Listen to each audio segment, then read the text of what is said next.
It all started a few years ago when I married Jake. I was 26 and he was 28. Both of us were ready to start our lives together.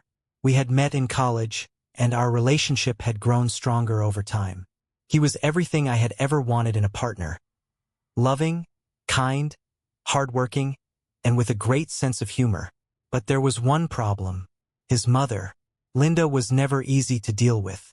She was controlling, manipulative, and always found ways to insert herself into our relationship. At first, I thought it was just the typical mother-son dynamic. I told myself, she's just protective of him. It'll get better with time. But I was wrong. Jake and I moved into our own house shortly after the wedding. We lived about 15 minutes away from his parents, which seemed like a reasonable distance. But Linda wasn't happy. She'd show up unannounced, sometimes multiple times a week. I'd be in the middle of cooking dinner or cleaning, and there she'd be, knocking on the door with a smile that made my skin crawl. I tried to stay polite. After all, I didn't want to make things harder for Jake, but I couldn't help but feel like an outsider in my own home. Linda always found a way to undermine me. If I cooked a meal, she'd criticize it. If I bought something new for the house, she'd say it didn't match the decor. It felt like nothing I did was ever good enough for her. At first, Jake didn't notice the problem. He thought it was just his mom being eccentric. But things started to change once we had our first child. When Olivia was born, everything shifted. I knew becoming parents would be a challenge, but I never expected it to strain our marriage the way it did. Olivia was a happy baby, but she cried a lot during the first few months. I was sleep-deprived and overwhelmed. Jake was supportive, but Linda started showing up even more frequently. At first, I didn't mind the help. I thought having her around would make things easier, but Linda took over every aspect of Olivia's care. She would tell me how to feed her, how to change her, even how to put her down for naps. It didn't matter that I had done extensive research or asked the pediatrician for advice. Linda knew better. One day, when Olivia was about 6 months old, Linda came over uninvited. I had just finished nursing Olivia and was about to put her down for a nap. But Linda had other plans. She insisted that I let her take Olivia to the park for a walk. I said no, that I needed a break and wanted to keep her with me for a while. Linda became furious. She yelled at me in front of Olivia, saying I was being an overprotective mother who didn't know how to properly care for her own child. Jake, who had been sitting in the other room, came in to see what was going on. At first, he was on my side, but when he saw how upset his mother was, he started to backtrack. "Mom's just trying to help," he said. "Maybe you should let her take Olivia for a little walk. You look tired." I couldn't believe what I was hearing. I told him I didn't need help from his mother, but he insisted it was the best thing for me. I felt betrayed. Linda had been taking over my role as a mother, and now Jake was siding with her. That was the first crack in our marriage. I didn't know what to say or how to fix it, but I knew one thing. I wasn't going to let her control my life any longer. The months passed, and Linda's involvement only grew. She started calling Jake every day, telling him what we were doing wrong as parents. She began suggesting things like, "Maybe you should go back to work full-time, Jake. Let Olivia spend more time with her grandmother. She needs more nurturing than wife's name can provide." Jake would always dismiss her, but I could see the doubt in his eyes. I could feel the tension building between us, like there was this invisible wall forming. And that wall was Linda. One evening, things escalated. I had planned a small family dinner to celebrate our wedding anniversary. Jake was excited about it, and I was looking forward to spending a quiet evening together. But Linda, of course, showed up uninvited. She didn't knock, just let herself in as usual. I was too tired to fight it. Jake tried to tell her to leave, but Linda had a different idea. She began criticizing the dinner I had prepared. The portions were too small, the seasoning wasn't right, and the presentation wasn't as nice as the meals she made. Jake started to defend her. That's when it hit me. My husband wasn't just under her influence. He was starting to enable her behavior. My heart sank. After everything that had happened, I was starting to realize just how deep this went. Linda had completely manipulated Jake into questioning my every decision. That night, after Linda left, Jake and I had our worst argument yet. I told him that his mother was ruining our marriage and that if he didn't see it, I didn't know how we could move forward. He got defensive, saying I was overreacting and being too emotional.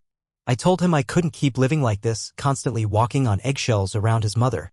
Things got even worse after that.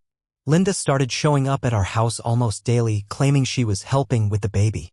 She would rearrange everything in our home, criticize how I cared for Olivia, and even try to take over our evening routine. Jake would tell me to calm down, but I could see his allegiance shifting. One day, it hit me, Jake wasn't just listening to his mom anymore. He was choosing her over me. One afternoon, after an argument about Linda's constant interference, Jake finally admitted something that broke me. I think my mom might be right, he said, his voice barely above a whisper. Maybe you're being too controlling. I think we should consider getting a divorce if this keeps going. I couldn't believe what I was hearing. My own husband was siding with his mother. The woman who had made our lives a living hell was now the reason our marriage was falling apart. Jake's words echoed in my head for days. I couldn't believe what he had said. My heart shattered. He was willing to choose his mother over me. The woman who had made our marriage a battlefield. The woman who disrespected me in my own home. He was siding with her. The following weeks felt like a blur. Every conversation we had turned into a battle. Jake kept telling me I was being unreasonable, that Linda just wanted to help. But I was tired of hearing the same excuses. I wasn't being unreasonable. I just wanted to be a mother without feeling like I was constantly being undermined. We continued to argue. Every day felt like we were drifting further apart, like there was no chance of us ever reconnecting. I told him I couldn't stay in a marriage where I felt so disrespected and alone. And then one night I did something I never thought I would. I left. I packed my things, took Olivia, and stayed at my parents' house for a while. I needed space to think, to figure out what came next. The first few days apart were the hardest. I missed Jake, but I couldn't ignore the reality of what was happening. He didn't seem to care about how I felt, and I wasn't sure how much longer I could keep fighting for a relationship where his loyalty was so obviously to his mother. Linda called me constantly, leaving messages on my phone. Why are you doing this? You know Jake can't live without me. He's not strong enough to stand up to you, and you're driving him crazy. You'll ruin his life if you don't fix this. Her words were cruel, but they weren't new. She had always treated me like I was the one causing all the problems, the one getting in the way of her perfect little family. I didn't care what she said anymore. What hurt was how easily Jake was buying into her manipulation. I agreed to meet with Jake after a week. I was exhausted. I wanted to believe that we could make it work, but I knew things couldn't continue the way they had been. We met at a coffee shop. I was nervous but prepared for what was coming. Jake walked in looking more tired than I'd ever seen him. There was a heaviness in his eyes, something I hadn't seen before. For the first time in months, I felt like I could see the man I married instead of the person under his mother's control. I'm sorry, Jake said, sitting down across from me. I don't know how I let this get so bad. I never meant for it to go this far, but I realize now that I've been ignoring you and I've been choosing her over you. My heart ached hearing him say that. I wanted to believe him. I wanted to think we could fix everything, but the reality of how much damage had been done hit me like a brick. I don't know if I can keep doing this, I said softly, my voice breaking. I can't keep fighting for us if you're still going to let her control everything. Jake's eyes filled with tears. I love you. I do. But I don't know how to stand up to her. I've always been so afraid of losing her. I'm afraid too, Jake, I whispered. I'm afraid I'm going to lose you. For the first time in months, we sat in silence. The weight of everything was crushing, but I knew one thing for certain. I couldn't keep living in this toxic cycle. After our conversation, things were never quite the same. Jake tried to improve. He went to therapy, something I never thought he'd be willing to do. But Linda was always lurking in the background, a constant threat to our happiness. Every time Jake made a decision that didn't align with her desires, she would make sure he knew about it. It wasn't long before I realized that Jake wasn't really changing.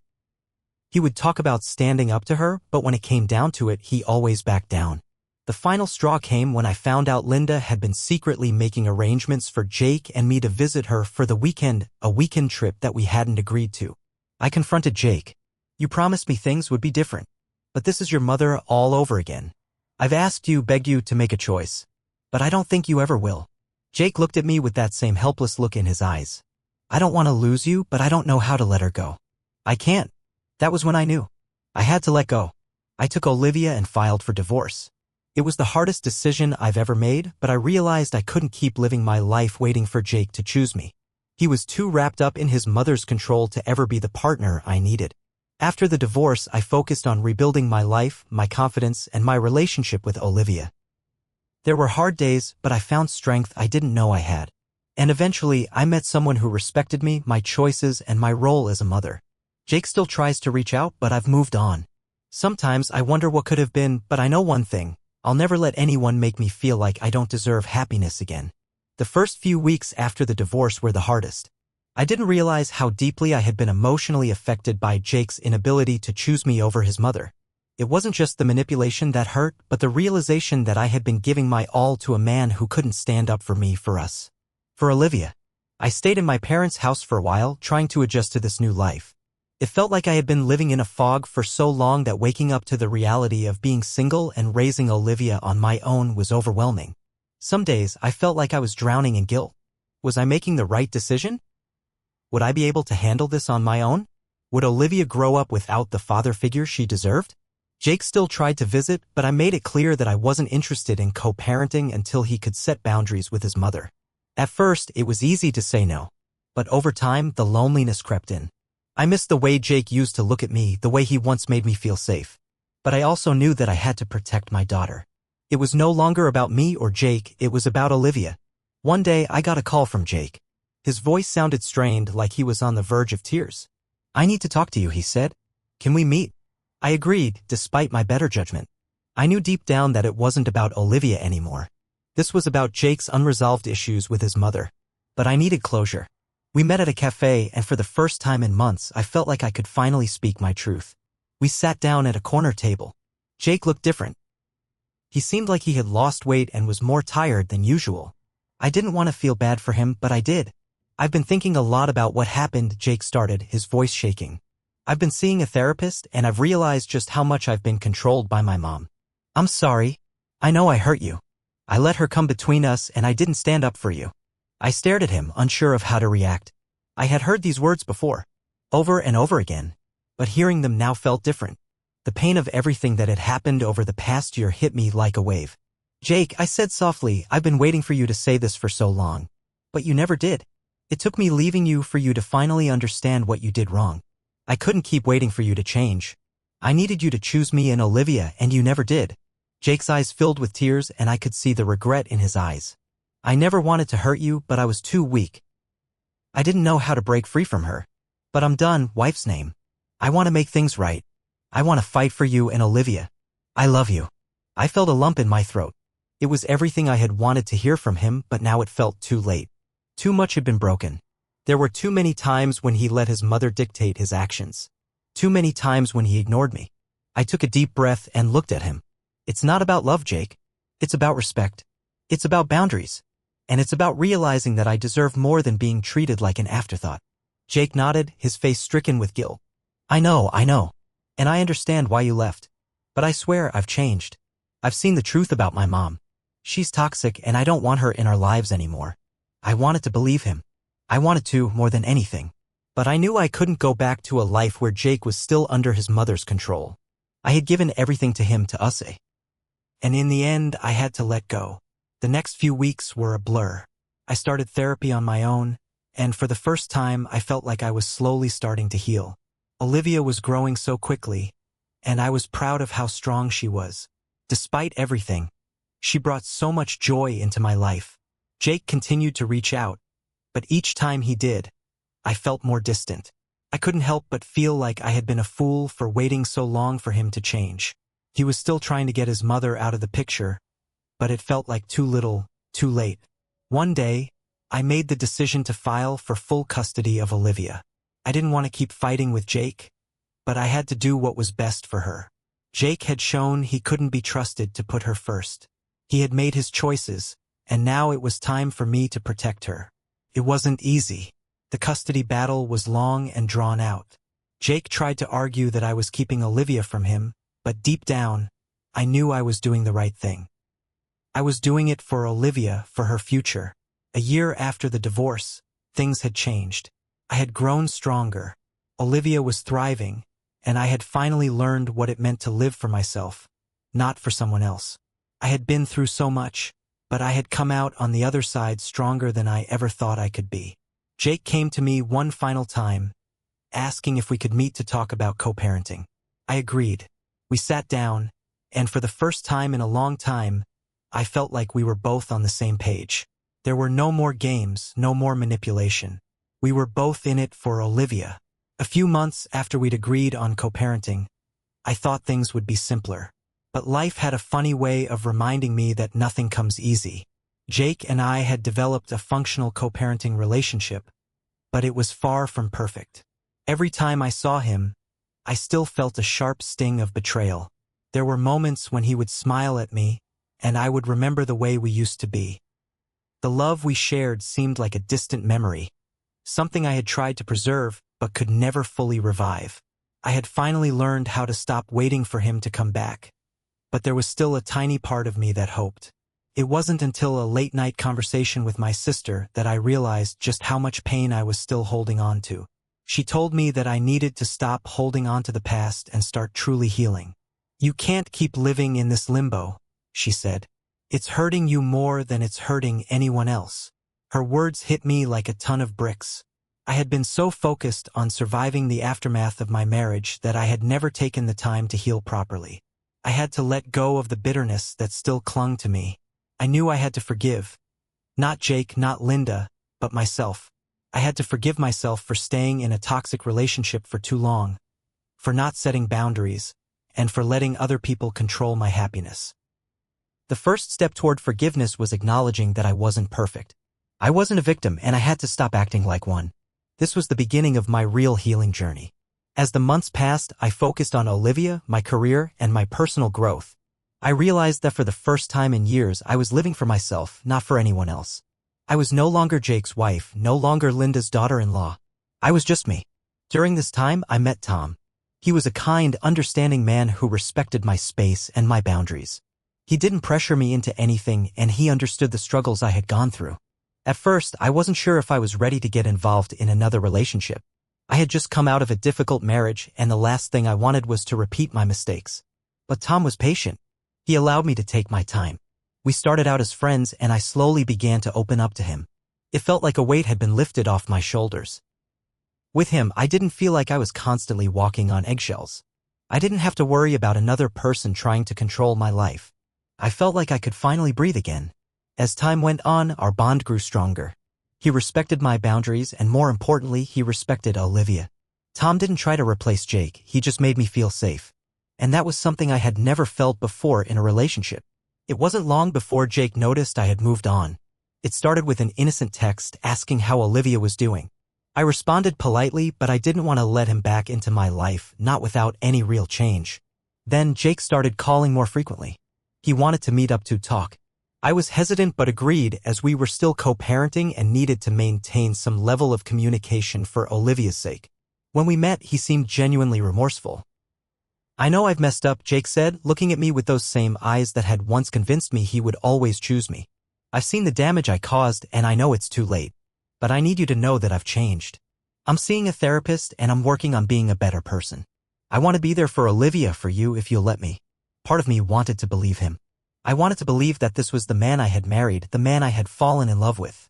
But another part of me, the stronger part, knew better. I told him, "I've moved on, Jake.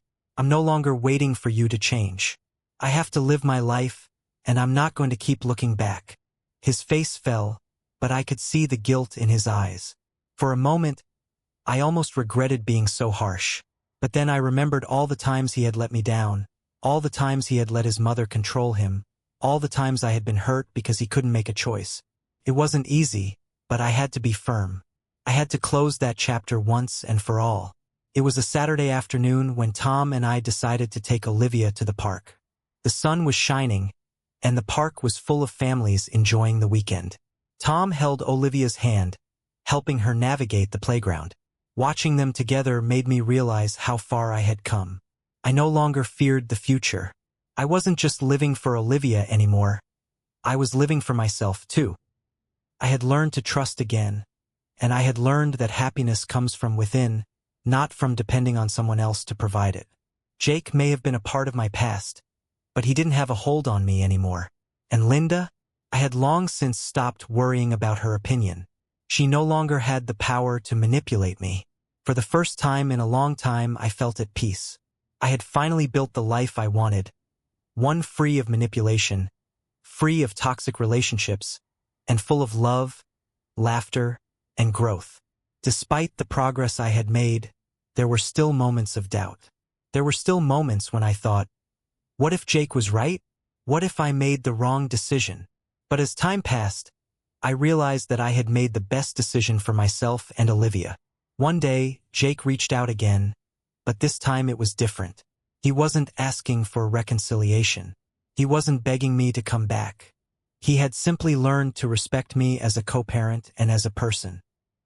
"I'm proud of you," he said during one of our co-parenting meetings. "You've come so far, and I'm glad Olivia has you. I see the woman you've become, and I know I wasn't the man you needed me to be." I looked at him, and for the first time, I felt no anger, no bitterness. Just acceptance. I smiled and said, "Thank you, Jake. I'm glad you're finding your path too." And that was it. That was the closure I needed. I wasn't living in the past anymore. I had let go of the guilt, the hurt, and the fear. And now I could finally move forward. Olivia, Tom, and I had our own future to look forward to, and I was ready to embrace it with open arms. As I moved forward, there were days when I still missed Jake. It was natural. We had shared so much after all. But the longer I spent away from him, the more I realized how much of my own identity had been swallowed by our relationship. I had lost myself in trying to make everyone happy. To please Jake, to keep the peace with his mother, to be the perfect wife and mother.